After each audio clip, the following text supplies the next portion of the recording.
we've been shamed for our bodies, however they come and whatever we do with them. Yeah. And we are the first generation to get a choice about how we move forward. Yeah. Really. And I'm excited for that. So I think, look, it never happened for me. I had a partner that I was with and we did try. We began the process of IVF because I'd left it too late because I didn't really meet someone I wanted to have kids with until my 40s. So I started that process, but then we split up. So it never really happened, even though I kind of wanted it to. I think I wanted it to. But I have to say, I'm kind of relieved that I didn't have children. Looking back, it wasn't a conscious choice because it was really difficult. Lots of people going, when are you having kids? It's so hard. You know, as if it should be public knowledge. And no one knew that I couldn't. No one knew that I tried. All of that. However, it didn't matter. People just think that they are allowed to ask what your business is and complete strangers as well. So you learn a little thing called boundaries and you learn to come up with answers. But also I'm relieved because I've got to live this life that, you know, my mum and my grandmas never got to live and my great-grandma, and I did Who Do You Think You Are? And I learned about my great-grandmas and the struggles that they had and I'm doing it for them, you know, like they would have lost their minds at the opportunities I've had and the experiences I've had. And I think too, we need to challenge that narrative of what is a life, what is a family, because it doesn't have to be this prescribed thing. And I'm only learning that now. And I don't know if I would have been happy in a situation where I was contained. And there's all sorts of ways you can live. You can have kids. You can be married. You don't have to. Yeah. And you can be just as whole and just as complete and feel just as satisfied with what you're doing. And no one told us that either, because men have been living like this for centuries, thousands and thousands of years. And I don't know, we're getting a taste of it. And I feel like a lot of us are choosing not to now. Oh, yeah. Yeah. We had a great lunch with 4 girlfriends, right? This is a perfect example of females, a snapshot of females right now. We had 4 of us. I'm with a partner, I've got 2 kids, and my kids are like my whole world purpose, blah, blah. I'm that person. But you can have that and other purposes later. Yeah, totally. Like, it's totally fine. But I'm going to do a podcast on the side. And says, you know, undecided, this, that. Another girlfriend's like, I've had kids and it's not all it's cracked up to be. Another girlfriend that's like, no, never, not keen. And we were just like, isn't this so cool, exciting and empowering that we all have very different opinions on becoming mothers, what family looks like. And we were just all, and we could all respect each other's decisions. We never, like, it's just, I just think it's really cool that people are just sort of going, I'm sort of vibing whatever I want to vibe. And how exciting for the generation to come, and people are just get to live life the way they want to do it, you know? Yeah. I think that's really cool. Absolutely. Thank you so much for sharing. Oh, look, it's totally fine. There's and that's something else you realise when you get older. There's who you are is who you are, and it's easier to live and exist in this world as an authentic person than it is to put on a show. Yeah. And I think a lot of what we do is often putting on a show. And I think we need to show other women that it's okay to be who you are and share your experiences. And it's not just about, you know, sort of a sob story either. It's the good things too. So just put it all out there and be proud of it, however it comes. That's right. Yeah, because we also learnt about you did emergency foster care. Yes. Yeah, and I'm going to do more of it now that I'm back and in a more sort of settled and stable environment. But during COVID, I did foster care training, and because a girlfriend of mine was doing kinship care for a foster care organisation, and she said, you should look into it. And I was like, well, okay, I've got a spare room, I could do it, because I always thought fostering was, it was a permanent thing. But it's not like that at all. You can help out in so many different ways. You can do overnight care, you can do emergency care, you can do respite care, which is even a couple of hours in an afternoon for carers who are already looking after foster kids. So it's, you can help out in so many ways, and they need it because there's not enough. Yeah. And you can be single. You don't have to have a partner. Previously, I think you did, because I know even still in Victoria, you can't adopt if you're single. Really? That's wild. Yeah, I don't know if those laws have changed more recently, but when I looked into it, nah. Other states, it's different. It's different in all states. So, there were obstacles that I thought would be in my way for even foster caring, but no. And I did it for a while there, but then I moved house, and then I moved cities, so you can't do it outside the state. I wasn't sort of in a permanent situation, but I am now. So I'm thinking maybe I'll get back to it, but my life is so up and down too. But what you realise from doing those things is it's actually not about you. All of this, it's these kids who've come from situations that like you don't even know about, and you don't ask, because why would they tell a stranger? Yeah. Why should they have to tell a stranger? Like they've been through enough trauma. So I think if they want to tell you, that's fine, and they're little too. And it's awful, and you just go, you poor little thing.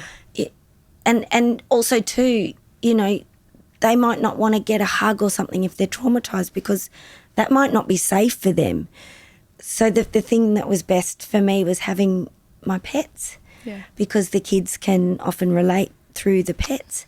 And it was almost like my dog knew, like she would go and share the bed with them at night because they were scared. You're in a stranger's house. Yeah. And it was really amazing to see them, like the pets know that they needed to step in and do a bit of help here, because I just had to provide safety and some laughs, So we'd sit down, and I had even some teenagers come and stay, and I was like, righto, what do you want to watch on Netflix? What are you not allowed to watch on Netflix? You're allowed here.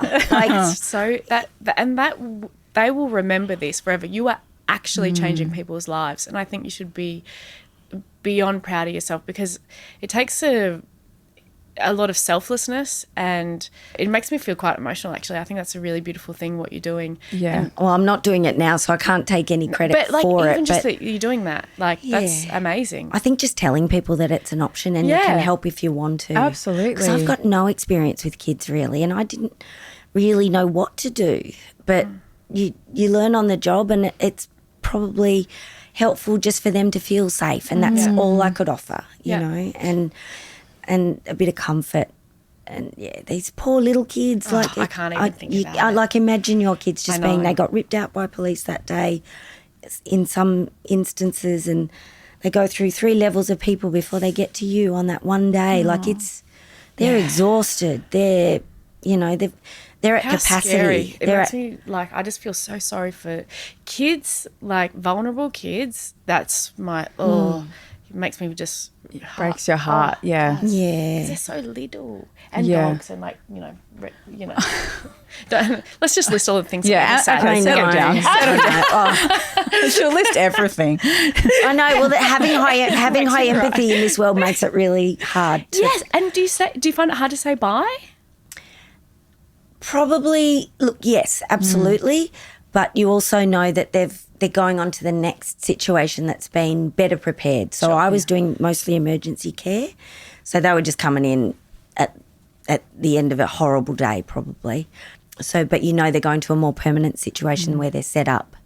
They've had a bit of time to set them up with wherever they needed to go, or they're going back to their families, which is what they know, and whatever happened has been removed from that situation. So you usually know that it was a better situation in the end. So you don't want to say goodbye, obviously, but you don't know exactly what's going to happen next, but you've got to have faith, I think, that it's a bit better.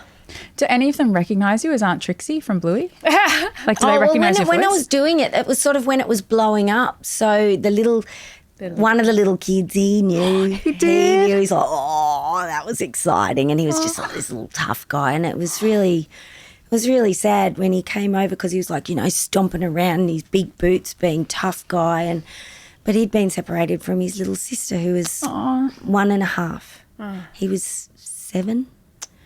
And he was all tough guy all day, and I told him about Bluey. He was, that's cool. And I was like, yeah, and you could do the voice, and I said, it's just mine. It's happening right now. Yeah, but then at night, he was crying in his room, and that's when my dog went and stayed with him, but I miss my sister. And it was just like, I'll never forget it, like It's awful. Gosh, It's now beautiful. I'm crying. Yeah, me too. It's awful. But, like your empathy is just... Yeah. But there's only so much you can do in that moment that's going to continue to help them feel safe. So, this little kid, he's just been tough guy because, and people go, oh, they're so well behaved and adaptable in a new place. And now I realise... that's not a good thing. That's a trauma response. Yeah. Because they know if they don't behave in that situation, in this new situation where they have no understanding of what's going on, that they're not going to survive. And you learn a lot. It's a survival technique, really, isn't it? Mask and armour. Yep. I know. So if anyone's listening, watching, whatever. Yeah. And you can help do it. Sammy's right. You're just so brilliant, Myf, like so selfless, and you got such a big heart. You're so bloody talented. Oh, I can be an asshole too. Don't worry. Oh, give us a bit. Give us a bit. Go on. All right, now we're going to list all the things you hate. Now, speaking of that, though, we do ask all our guests to tell us what cracks them up at the moment. Is there anything that really gets into your guts, cracks you up? Gosh, I'm trying to think what's made me laugh out loud. I think my friends sending me inappropriate memes is probably the thing that makes me laugh the most, because I don't think I've sat down and, watched a comedy show or even streamed anything that makes me laugh.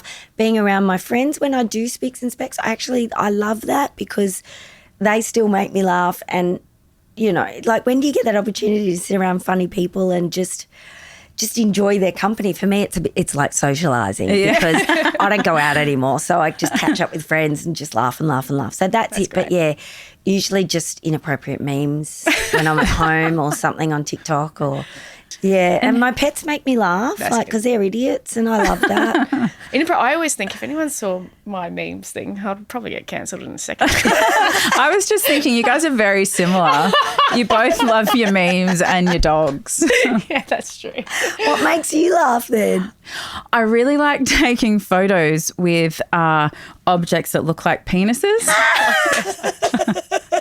Like sweet potato, they're just getting like out of control. Like at the market the other day, I found like a massive like aubergine. Was it aubergine? Maybe like a cucumber. It was like a cucumber, and it was like rolling at the end. And nice snubby bit. I held it up near my crotch and got my boyfriend to take a photo of me. So people are getting. You do love it. I do it. I love it. I don't know. Nothing wrong with that. Nothing wrong with that. I think it comes from my mum. She used to do that. And actually, now that I think about it, so did my nana. It's tradition. It's really family funny. tradition. Yeah, Sri Lankans are weird. We also tell your fortune. Oh my God, yes, on this please. podcast. It's very accurate. Great. You just pick a fortune cookie out. No. I just fondled it. It's got a number on it. Oh, yeah. Is that my angel number? Lotto numbers. Lotto numbers. 21, 41, 44, 7, 43. Okay. People who value their privileges above their principles will soon lose both. Oh, that's good. Is that good or is it dark? That is good. This is dark. This is again saying if it's related to me, that maybe I shouldn't value my privileges. No, but I'm seeing that in a broader context in terms of what it says about the world, which is think about what's happening in America in terms of the Epstein files and all those people who sat in their privilege and were never called out, and they enjoyed their privileges above their principles. Yeah. Okay. Yeah. Yeah, All right, okay. Let's do that. That's good. Yeah, That's a good way to look at it. And they're about to lose everything, and I hope I hope they they do. lose everything. So this is your book, Myf. Yeah. And if I pretend this is like a fortune cookie and this is the fortune, is that a bit convoluted? She's got things highlighted. But I highlighted a quote that you put in here because it actually really touched me. No other person will complete the complicated jigsaw of your life. You need to complete that jigsaw for yourself. And if you are by yourself, being alone is not lonely, even though it feels like that sometimes. You are simply by yourself. You are with yourself. And once you realise that, things will get a whole lot easier. Hopefully this will give you room to make choices that might be a bit more suitable for you. I loved that. I think I knew what I was saying then. I really know what I'm saying now. yeah. Do you? Yeah. I wish someone had told me so long ago, earlier in my life, career, whatever, that you don't have to have a partner to feel whole. I grew up in that generation where it was drilled into us from the earliest of fairy tales, you know. And I always felt like there was a lack of in me or something if it didn't work out, and most of them haven't. And when I finally worked out how to be alone and actually I didn't mind it, I just realised I could move through life alone without the worry. And the worry's not mine putting it on myself anymore. It's because people were putting that on me because I wasn't performing in the way that they expected me to. Yeah. And once you lose that, like, your life is freaking amazing. And I'm only really seeing it now. I mean, even after I wrote that, I still have made a few bad choices that I probably made because I thought I should be in a relationship. And now in hindsight, I shouldn't have. So, yeah, I'm just happy to lean in and enjoy being alone. Like, it's genuinely, to learn to actually enjoy your own company is one of the greatest things I've ever done. And I didn't do it until my 40s. And I wish I'd learnt it in my 20s because I genuinely think my life would, not that it would be different in a better way, but it would have taken a completely different trajectory. And I probably wouldn't have held myself back Yeah. in a lot of ways. I think a lot of people need to hear that advice. Yeah. I would have. Yeah, and if you find your person, that is amazing. But be really clever Yeah. about who you choose, not if they choose you. Yeah. Oh, yeah. And be really, really smart about, you know, all the decisions that you make about your future together. Like, don't fuck around with that stuff. Like, it's serious. Oh, I'm so grateful that you're sharing with us because that just resonated with me so deeply. Like, just that sentence, just be with yourself. You are with yourself. You're with yourself. You're with- But also, how beautiful is that? Because you're going to be with, that's the only person you're going to be with forever for the rest of your life that you can guarantee. So you may as well make it a good time and do the things that you want to do. And just, I'm exactly the same as you. You know, for so long I've lived for other people, you know, considering other people. And that was just so freeing to hear you say that. Oh, I'm glad I could do that for you. But also, and this is getting a bit woo-woo, you also realise you're not just not alone, you know, like the nature around us, the trees, the birds. Like, we are all part of this. And I think we've been shut out even from that side of our humanity by nature of the system that we exist in. And once you realise that, it's like, sure, I wake up alone, but I wake up with my pets, not alone. Oh, I look outside. These trees are living, you know, they're always there. These birds come and visit every day. I'm not, you know, and some people might think that sounds a bit weird, but it's actually beginning to give me comfort as I get older. And the wisdom that other women who have been older than me, they've probably told me all this stuff and I hadn't listened. And now I'm finally experiencing it and it's like, oh, shit. Actually, we need more of that wisdom, ladies. Give us some more from the older generation, I think. Absolutely. Oh, I think you should just continue shouting it from the rooftops. Well, she does have her own podcast I at the do. moment. And I don't talk about the trees making me feel like I've got company, but it's true. It's nature, our world. There's comfort everywhere. I love that. That's really special. Well, Myf, we have absolutely loved having you on. You are so delightful, a ball of wisdom, and we can catch you on your new podcast, The Moment, MIK Made. Yay! On Monday, Tuesdays and Wednesdays. Yes, Is that that's right? correct. Well, we can do it in a nice fancy intro anyway. Yeah, and Spicks and Specks is back too. It is back. Yeah, we did another season last year and we're doing another one this year. So Oh, gosh, I didn't know you were doing another one this year. Yeah, we kick off, and we film it quite quickly. So we That's start in April and it's done by the start of June. So, it's like when you do Home and Away, it all happens like in a bubble, and then it's over, and you're like, what was that? I'm so excited about that. I did not know that. Fantastic. Yeah. All right, well, you guys are going to see her on the tellers too. Yeah. How great. I don't know so when much this is coming joy. out. We don't You don't know either. I'm very lucky, and I look at everything, and now I'm actually genuinely grateful to still have a job on a show that I enjoy doing, because as we know, not all jobs are excellent. Mm-hmm. Sometimes they're a bit of a compromise, and when you find a good thing, stick to it. So if you two are getting along well, enjoy it. Thank you so much. Thank you, Myf.